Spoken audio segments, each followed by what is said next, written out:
कार्तिक मास में तुलसी जी की पूजा का विशेष महत्व है। इस पवित्र महीने की शुरुआत शरद पूर्णिमा से होती है और पूरे महीने भक्त तुलसी माता की सेवा और आराधना का नियम पालन करते हैं। ऐसा माना जाता है कि तुलसी माता की पूजा से भगवान विष्णु की विशेष कृपा प्राप्त होती है और घर में सुख, शांति और समृद्धि का वास होता है। पूजा की शुरुआत ब्रह्म मुहूर्त में सुबह 3 बजे से लेकर 5:30 बजे के बीच में होती है। इस समय स्नान कर, स्वच्छ वस्त्र धारण कर और गंगा जल से घर और मंदिर की शुद्धि करनी चाहिए। सबसे पहले तुलसी जी की पूजा करें और उसके बाद घर के अन्य देवी देवताओं की पूजा करें। पूजा के दौरान तुलसी माता में जल अर्पित करना, दीप जलाना और मंत्रों का जाप करना शुभ माना जाता है। तुलसी के पौधे में जल केवल सुबह के समय चढ़ाना चाहिए। एकादशी, रविवार और सूर्यास्त के बाद जल अर्पित नहीं करना चाहिए। तुलसी माता के पत्तों को बिना नाखून से तोड़े सावधानी से भगवान को अर्पित किया जा सकता है। अगर घर में केवल एक ही तुलसी का पौधा है तो पत्ते तोड़ते समय ओम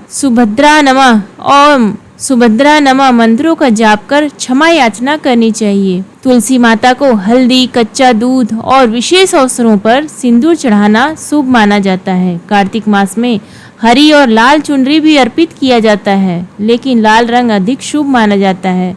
दीप सुबह और शाम दोनों समय जलाना चाहिए। संध्या के समय गोधूली बेला में तुलसी के पौधे के पास दीप जलाना विशेष लाभदायी होता है। तुलसी का पौधा उत्तर पूर्व दिशा में लगाना सबसे शुभ माना जाता है। पौधे के सूखने पर उसकी लकड़ी के से दीपक बनाकर भगवान श्री कृष्ण के समक्ष जलाया जा सकता है या उसे पवित्र जल में विसर्जित करना चाहिए। समय समय पर तुलसी की मंजरी को भी हटाना आवश्यक होता है, क्योंकि इसे माता पर बोझ माना जाता है और यह मंजरी भगवान को भोग में अर्पित की जा सकती है।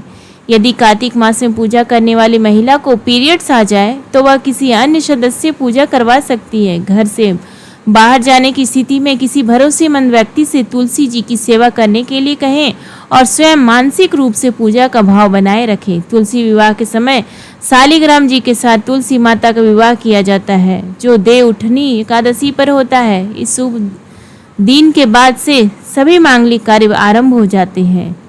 विवाह के बाद तुलसी के पौधे को मंदिर में दान करना उचित माना जाता है, लेकिन यदि कोई घर पर ही पौधा रखना चाहे तो नियमित रूप से उसकी पूजा जारी रखनी चाहिए।